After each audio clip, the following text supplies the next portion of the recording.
Cool. So, welcome everybody. Hey guys. Another straight to the point. For those of you that are connecting from wherever you are in the world, my name is Ulrich, And I'm Siobhan. and this is to the point. And we have been dealing with this topic called competing and completing.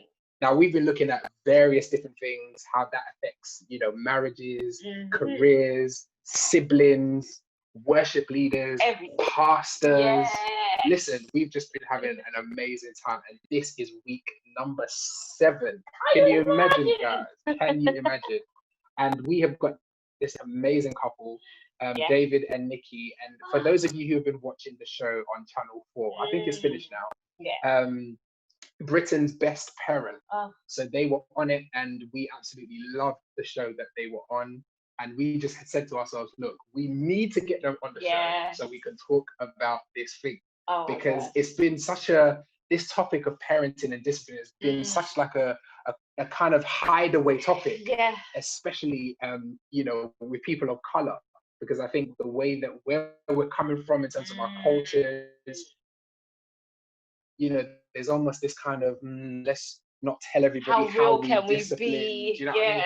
And these guys, right? They just come up on the show and they were just like, "Yo, this is it. This is it." And we just watched it and we were like, "Oh my gosh, wouldn't it be mad if we were actually to like get them on the show?"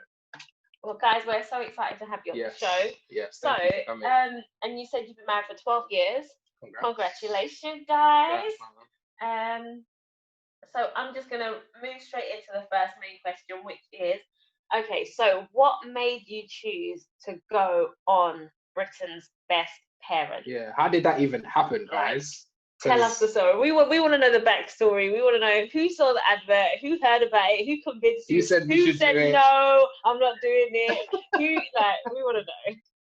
So it's funny because we didn't know about the show. They found me on Instagram. And they found me on Instagram and they were like, we thought it was a joke. So I read it and I remember I showed it to him and he was like, and we just left it. But then he looked and he was like, oh, it's a real company. And so I was like, okay. And then I went ahead and just like messaged them back, like, hey, thanks for getting in touch, blah, blah, blah. Didn't really think anything of it. And then they called me. And from there, it was kind of this, oh, I passed an interview. Oh, they like us. And there were these different stages. And every step of the way, he was kind of like, and I was like, oh, no, we probably won't get in. And then when we finally got the call, we want to see you. He was like, I remember he sighed, like, because that's crazy, right? That's like exposing your whole everything, like family, your household, everything, just on the map. I can understand. I can relate to that still. You're just. I bet you were praying like, oh Lord, I hope we don't get in. Yeah. If we don't get in, that'll be all right. Yeah, I think that's what you thought, isn't it? And he said it. We were like, if we don't get it, it's fine. God doesn't want us to do it. It's totally fine. And then when we got the call, because Helena was with me. Because obviously I could tell that there was a bit of tension between you and the other English couple. And it was almost like, oh, this is kind of getting a bit touchy. Do you get what I mean? But then when it came to the votes, the audience actually favored you guys. Yeah. Like, how did that feel? Because I know, I ain't even gonna say I know. I need to know how you felt. The audience got to see a lot more than what the audience saw. And actually, it's the furthest thing from it. But what it is actually saying is, we do believe that discipline is important. That boundaries are important. And these things help shape the children that we are raising, to grow them into the leaders that we want them to be. And I think a lot of the time people hear beating and they kind of shut off. They think they always like revert to violence. Negative. And they don't see the love side of it. They don't see the caring, the fact that you're protecting them, raising them to understand that outside of the house that they're in, there are rules, there are expectations, there are consequences. Consequences to their actions. And I think even looking at how things have just transpired over the year with the whole George Floyd and everything like that, I think looking at the fact that us as Black people there is a consequence to our actions when we're out on the street, whether we believe it or not, whether we want to admit it or not, because we've seen exactly how many things have transpired this year. So but I just love the fact that you guys were so transparent, you were so honest, and that is what really like just inspired us. So I just want to say, guys, congratulations on the win, and thank you again just for the boldness, because it's important. You're represented, man. So guys, next question. Okay, so this is like a bit, let us know how you felt about it. How did you feel that the other couples were actually allowed to criticize your discipline choices? Like the raising of like your family, how did that feel?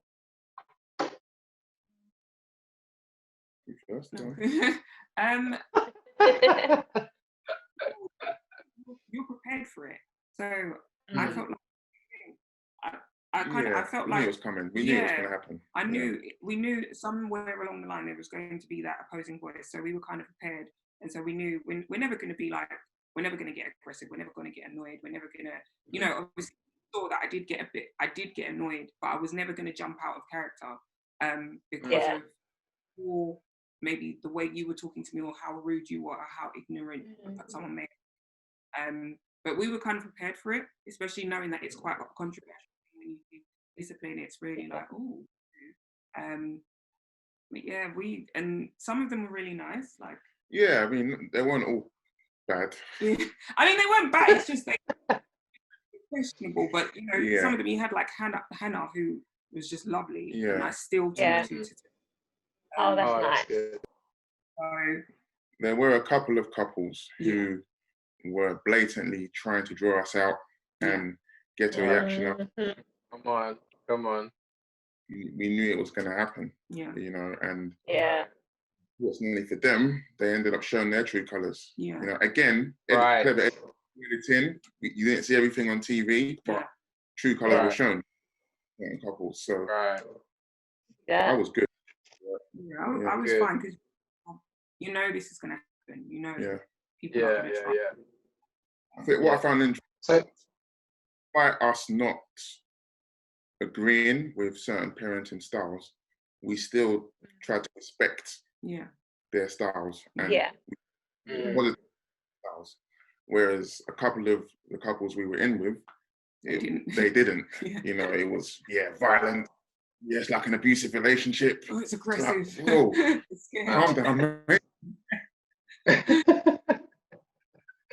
That's crazy. And I know, and I think what you just said, David, kind of links into kind of the next question, which is when they were kind of doing the whole child swap. Yes. Because when I saw that, my heart just skipped a beat, because I was just like, okay, are they gonna go in? Like, are they gonna feed them like jollof rice and plantain? Like, how these English kids gonna kind of respond to that? So how did that go down? Because for you guys, did you have to like pick the meal and just say like, what we're gonna do? We're gonna do fish and chips, or are we just gonna go full in and let them experience the culture? Because we were sitting here cringing, like we weren't cringing, but we were like, boy. What would you prepare? What would you do? That whole experience was interesting. They were quite open. They wanted like a traditional. Okay. We came to the parenting styles. It was kind of like, right, what would you normally eat? So we spoke about what we normally ate, and they wanted to try and paint our family and our parenting style to represent this Nigerian British fusion. And what's the better way to do it? We did the jollof rice and we did the plantain, but we did it with salmon, I think. Or salmon? Chicken, wasn't it? Was it chicken? I can't remember. It's chicken. But even with that, I was annoyed because the plantain, it still bugs me till today, because that plantain was so dead. Like, it wasn't done properly, because you have obviously there was an amount of time you were given, and then they said, oh, we're gonna have to rush it, and I was panicking because I if you do this, they're gonna be like, what is that? Because it wasn't, I don't know if it So it was mushy, and I was just oh no. I was so sad because I was just like, oh my gosh. But yeah, no, we didn't see that. It didn't come across like that at all. Not at all, man. I was so scared. I was proper like panicking, like, oh my gosh, when people see this, it's gonna be like, but that's not cooked. But yeah, like you said, they wanted that. It's funny because there was so many. It was filmed over a period of how long? Like how many months? Oh, April to August. Yeah, 6 months. we filmed from April to August, and literally there was so much that wasn't shown. So there was even like we talked a lot about our faith. It was meant to be faith, culture. So faith, culture, and what was it? Like discipline. Those were the three things. And so it's so a lot was edited. Yeah. But to them, they're having to squeeze so much. Yeah, we know that. Hundreds of hours. Of course. And they have to do the other couples as well. Yeah. And their families. So it's a lot. It is a lot. For what we saw, we enjoyed it. But I guess for you guys, you're kind of like, you didn't get the whole rounded picture. You missed this good bit and this celebration and this. I can totally relate. Definitely. So I guess my other question is, how was it with your daughter? How did you feel? How comfortable did you feel allowing her to go to interact with the other parents? How did that feel with you guys? Because they're strangers to you. Yeah. Was there nervousness, or was it, I have full trust in my child to represent? She's proper cool. Like she's proper cool. So I had no concerns at all. None at all. Like she's very, Helena's they're very open, and they know. They've got common sense. What not to say. So we weren't like, gonna go there and do because we knew obviously, and because she's at that age as well, we were kind of like, that's fine. Chaperones, and everything was done in a way where everything was protected. She always had her phone, so we were, and like one of the producers that was there, we knew, and so we were fine. And we knew that, for example, all of the kids had one-on-ones with the cameras, and not all of it was shown on TV, but we knew that there would be some probing questions. Especially around the smacking, because for some reason that's what we talk about. Even though it was only 5%. It was literally of the parents and stuff. Wow, crazy. Okay, so we said it. We smacking is a tool that we do use, but we also know that it's not something we use often. It's rare. If we now, when was the last time you got smacked? She probably wouldn't even remember. So for us, it was like, you're not going to go around saying my parents beat me. Because we don't. So we were fine. Like, maybe because she was. Cool, nice one. That's crazy. Okay, so there was a particular scene, right, where I think it was the son of one of the English couples, and they were outside. And it was this kind of whole, fitness thing where you were trying to get them into, activity, some sort of activity. And you were talking about the importance of keeping fit, obviously your personal trainer. And there was this kind of resistance. And then it was kind of like something happened on the screen. And I love the way that they edited it, because it was just like 1 minute, he's just like, I don't really want to do this, and then there was this kind of switch. And it's like his whole countenance just changed, and he started to enjoy it. Like, what was going through like your mind when that was actually happening? Were you thinking, this child, like, are they even going to listen to what I have to say? Because I love the fact that you pushed, because I think another thing with parenting and discipline is also pushing your child beyond, a level of kind of, like comfort zone. Because I think that's another part of parenting and discipline, which is really important, because even with our son Matthias, there's loads of things that he can do, but a lot of times we're just like, okay, cool, that's good, but can you just push yourself a bit more, do a little bit more, don't coast, you know what I mean? Let's just try. So go for it. I don't know if that's a question. But just how that whole part of it was. With our own children, it wouldn't be tolerated for them just to say, no, I'm not eating this, or I don't like this, or I don't want to do this. and yeah, you know, we're meant to be authentic, we're meant to be real, so we had to be, okay, maybe we weren't as harsh as we would be with children, but we had to make it clear that, okay, to be fair, if it was me, I would have been harsher to Jack, because I resonate with him in the sense that when I was younger, when I was his age, I was a bit of rebel myself. You know, I used to talk back. I used to, you know, be busting, joking, all of that sort of thing. So, and he's that kind of kid. He's Jack the lad. He did quite well. You know, he gave him a bit of a pep talk. It was edited quite well, but it was pretty accurate. Accurate, yeah. There wasn't any clever editing. Okay, that's good. Yeah, he just, I don't know, he just took off. He just went, and that's it, yeah.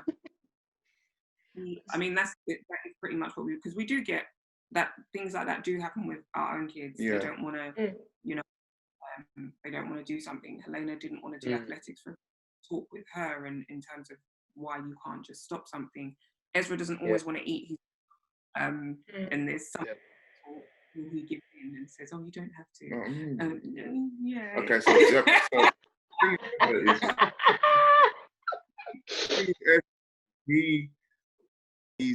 he's with food. Him and food, it's all visual. So he can eat a chicken nugget, a chicken drumstick, but if it's chicken in a curry, he won't want to eat it because it doesn't look like chicken. I see it. But you taste it, he's like, "Oh, okay." Yeah, but I can't. Daddy over here can get him to eat it, and I'm like, yeah, try it. As soon as he tries it, honestly, harsher. I'm like, I would be harsher. Not on Ezra. Not on Ezra, but Ezra's Ezra's the baby. Yeah. Yeah. Okay. That's why. But I feel the same, Nikki. When I'm speaking to Matthias, I can say it 6 times, and I'm just like, and then Ulrich comes along, he says it once, and then he goes, okay. You just think, how do you? Why? That's why it's called marriage, guys. There's a role that we play. Trust me. It's interesting. I think the dynamic is always, and that's like what we were saying as well. Family dynamics, the balance and everything. It is really important to understand how to play those roles, bounce off of each other. I know with us, we have a 6-month-old Cyrus, and there are times when he will only have from me. He will only take milk. He will only take the bottle from me, and then Ulrich will be like, I don't understand. And then there's other days when Ulrich, he will come in like this shining light. This boy's been crying, and I'm just like, literally just come and just give him to me, and then it's silence. they ride off on a white horse somewhere, and it's just like, seriously, crazy. Yeah, cool. I remember that. So guys, obviously we've been talking about parenting and discipline and stuff. Another question that I've got is, how has your individual upbringing made an impact in terms of how you parent today? Do you know what I mean? Because I know, obviously, coming from African backgrounds, sometimes, you know, depending on where you're coming from, the experience can be very different for other people. So I want to know kind of like, how has that impacted like the way that you parent your children?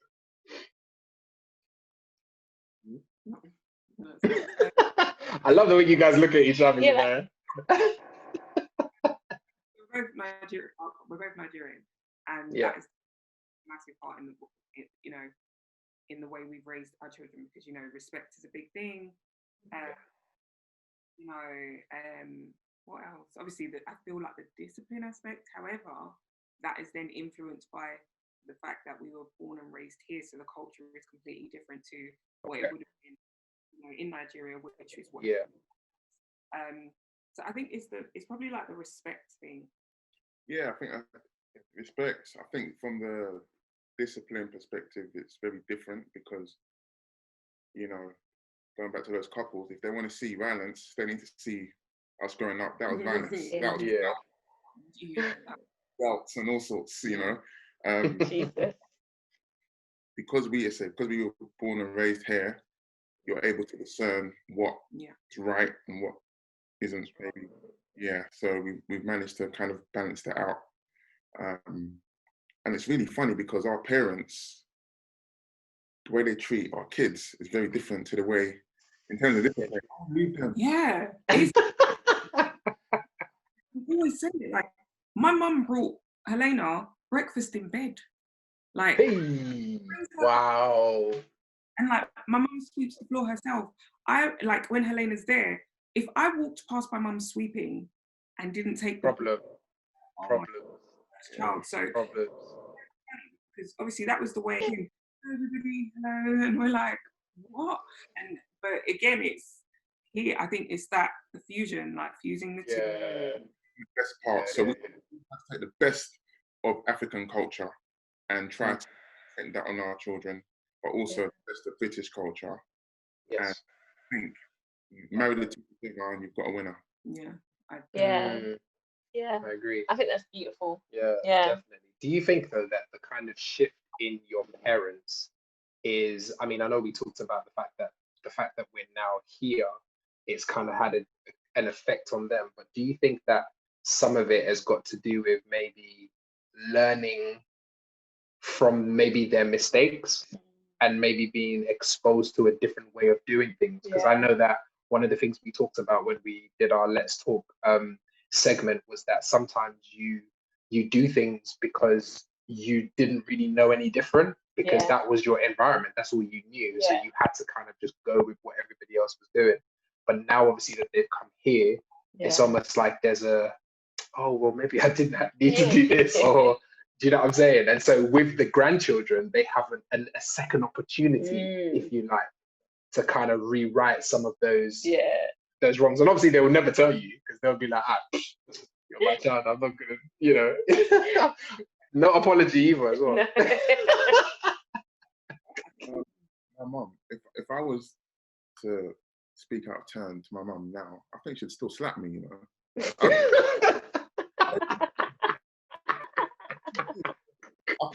No, I think you're right. You're definitely right. But for some reason, the relationship between a mother or father and their child is for some reason the grandchild is always more special to them. Yeah. I don't know what it is. Yeah. And I think there would have been some level of seeing certain things here that would oh, actually, maybe like you said, maybe I didn't need to do that. Maybe that was too much. And so they don't, with the grandchildren, like you said, I definitely agree that they feel, oh, it's my second chance, as well as they're not always with the grandchildren, whereas they were always with us. And they're watching us parent them.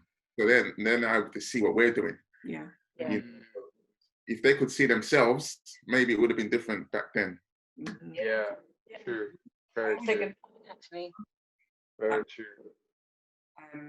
We have the added advantage of being, of having like teachers and other leaders and things like that being made available to us. They didn't have that. Yeah. They only was right in front of them, and everybody was kind of.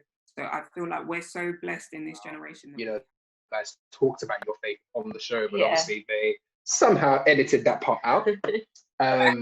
No, but how has that kind of affected your parenting style, coupled with obviously your culture and where you're kind of coming from as well? Or has that kind of been mixed in all at the same time? I think it plays a massive part. It's all, I think that's all we always say, that's the foundation. So as you said, you can see the fruit of it, because when you said your daughter is going to go into the houses of other people, you're not now afraid of what may come out of it, because you've got that added security. I've done a good job. I've done a good job. I've laid a good foundation. So wherever she goes, right here, I know she's going to shine. It's going to be cool. And it's having that confidence. So I definitely think that is like just a big round of applause. Like, I don't know. And often as parents, we kind of we don't give ourselves that kind of pat on the back that we're doing a good job. You're kind of just getting on with it. Yeah. But if anybody hasn't said it to you guys, we just want to say, you're doing a fantastic job, guys. Please do continue. And thank you for sharing it with other people, because it is really inspiring. Definitely. Everything that she said. Okay, guys, so we have one more question, really, and it is, what things would you say to other parents that are out there struggling with raising their children within boundaries and discipline? And I'm going to add another thing on the end, which is and faith. Those little dead questions.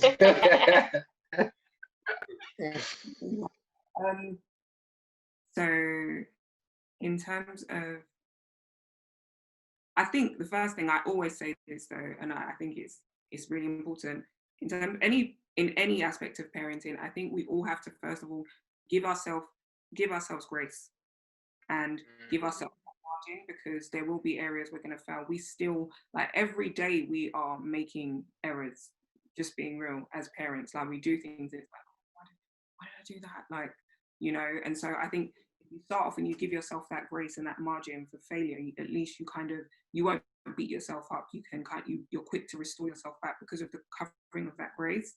And also with discipline, and like, we said it a lot on the show, and we still believe it, and we will always, I pray we always try and practice it. Like, when it comes to that, have a plan. Don't just like strike out. Don't ever strike out. Yeah, it's true, because I think, right, from now on I'm gonna discipline my kids. Okay, what does that mean? Like, have a plan that you're actually able to do. Because if you go and just, if you don't know what it means, that could literally mean, when you're angry, striking out on one of your children. And then before you know it, you've violently abused that child because there was no plan, there was no. But if you, whether you're a single parent or two parents, you've come together and you said, this is what we're going to do. Even if there's two of you, for instance, like there is in our house, one, because this happens a lot with us, one will be doing something and then the other one's like, nudges the other one, like, and so one will wait and just be like, and then the other one might take over. Or, do you know what I mean? Or if it's just you on your own, having that plan gives you something to refer back to when a situation arises. I think giving grace, having a plan, and in terms of faith, just taking it day by day. Like, I think when it comes to our faith, I know I always say this, my oldest is only 13. So I'm not saying it like we know all the rules and regulations, no, but we're just, some of the things we've done with our faith and making it a thing of that they enjoy is instilling it in them in the small ways, like making it fun. So when they came to film, they actually filmed us we do a daily confession, and it's something I've been saying with my kids every day since Helena was like 3, and it's fun and it rhymes. I think I shared it on my Instagram as well, and a lot of other parents took it because it's just a introduce speaking the word of God as a child. And please share it. I might put it back up, because I remember when I put it up last time, loads of people liked it. But just making it fun, practical, and easy at each level, I think, and then putting it out as well. Because if you're talking about, oh, I love Jesus, and these children are with you and they're watching you, and you're this mean person, they're not going to want to copy it. Not going to want to follow. We try and live it out with them as honestly as possible. Like, our daughter knows that we mess up, and she knows, like, but one thing I'm always so proud of, she always tells us, like, we're doing a good job, or like she will let us know, basically. And I'm always really proud of that she's watching what we're doing, and we've said that we're Christ followers and we want her to emulate that and make that decision for herself one day. So yeah, that makes sense. I think that was a long way to answer, but yeah. And finally, consistency. Yeah. Because with us, as you said with Ezra, you know, I'm like, right, Ezra, do this. He might start crying, and I'm like, oh. Yeah. But in the general scheme of things, you've got to be consistent. Yeah. You've got to be consistent. I like that. Powerful. Guys, thank you so much. You've been amazing. We love the tips that you shared, and we will most certainly post this out. We can't wait to share this information. So we just want to say thank you so much for joining us, Nicky and David. And we just want to say thank you so much to everybody else who's watched us here on YouTube. It has been amazing to have you spend this time with us. You could have been watching Disney. You could have been watching Netflix.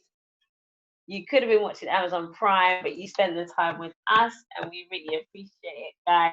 So thank you so very, very much. Cool, guys. So make sure that you like, share, subscribe. If you haven't done so already, click the bell icon so you get a notification anytime we go live. So yes, guys, we have been kind of, you know, we had an amazing anniversary. Yes, thank celebrating you so 10 much. years. Thank you guys for all of the love. Oh we my gosh, appreciate it. It was definitely, so encouraging. Definitely restful, guys.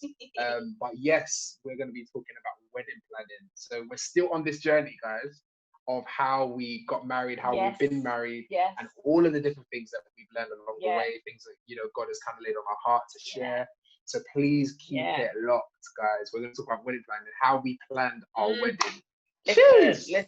Hey, God. So best believe, as you know already, you already know when Ort proposed, which was the 14th of December, Valentine's Day, and then we got married that same year.